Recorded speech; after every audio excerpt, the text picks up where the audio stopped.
นะฮะเราขยับไปดูความร้อนจากไฟมาดูกันที่ความร้อนจากพายุฤดูร้อนที่ทางภาคอีสานที่จังหวัดเลยที่อำเภอวังสะพุงกันบ้างนะครับที่นั่นโดนอ่วมมากๆนะฮะพายุฤดูร้อนทั้งฝนทั้งลูกเห็บใหญ่มากโอ้โหเป็นก้อนมีโอกาสได้เห็นทางภาพข่าวของสำนักข่าวไทยเนี่ยคือแบบเท่ากำมือใหญ่มากเลยขนาดใหญ่มากๆครับคุณผู้ชมนี่เป็นทุกข์ของชาวบ้านถึงขั้นว่าลมที่พัดแรงก็ทำให้หลังคาบ้านที่นั่นปลิวหายว่อนไปกับสายลมนะฮะนี่คือสภาพความเสียหายที่เกิดขึ้นหลายหลังคาเรือนครับต้นไม้ล้มทับหลังคาปลิวหายโดยเฉพาะที่โกดังเก็บทรัพย์สินของธนาคารกสิกรไทยอยู่ริมถนนสายวังสะพุงภูหลวงแรงลมเนี่ยหอบเอา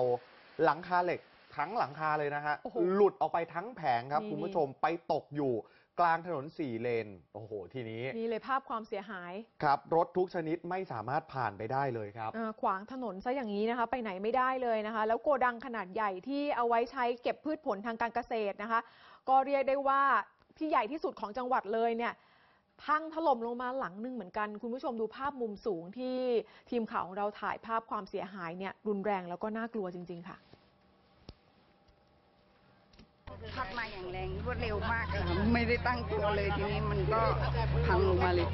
พัดอยู่ประมาณกี่นาทีครับประมาณเป็นครึ่งชั่วโมงอะค่ะครึ่งชั่วโมงเลยใช่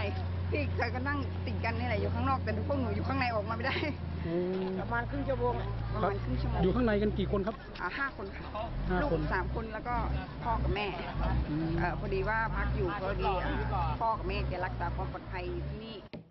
แล้วหลังจากเกิดเหตุนะคะเจ้าหน้าที่แขวงทางหลวงเลยนะคะก็นำเครื่องจักรเข้ามาเคลียร์พื้นที่นะคะใช้เวลาชั่วโมงหนึ่งก็สามารถที่จะเปิดการจราจรให้สามารถที่จะไปได้ตามปกตินะใช่นะครับก็การจราจรตอนนี้ตามปกติแล้วด้วยครับแต่พอมาดูความเสียหายสรุปเบื้องต้นจากเหตุพายุฤดูร้อนที่วังสะพุงบ้านเรือนประชาชนได้รับความเสียหาย50หลังคาเรือนนะครับพื้นที่5 ตำบลเจ้าหน้าที่จะสำรวจความเสียหายอย่างละเอียดอีกครั้งเพื่อให้ความช่วยเหลือพี่น้องประชาชนที่เดือดร้อนต่อไปนะครับค่ะเดี๋ยวทางปภ.จังหวัดเองก็คงจะเดินหน้าสำรวจความเสียหายนะคะแล้วก็เยียวยาพี่น้องประชาชนที่ได้รับผลกระทบจากเหตุการณ์ครั้งนี้โอ้โหน่าตกใจเหมือนกันนะถ้าเกิดว่าอยู่บ้านดีๆเนี่ยอยู่ดีๆมาแบบรุนแรงไม่ได้มีปี่มีคุยเลยแล้วก็เอาหลังคาพัดไปแบบนี้นะคะให้กำลังใจ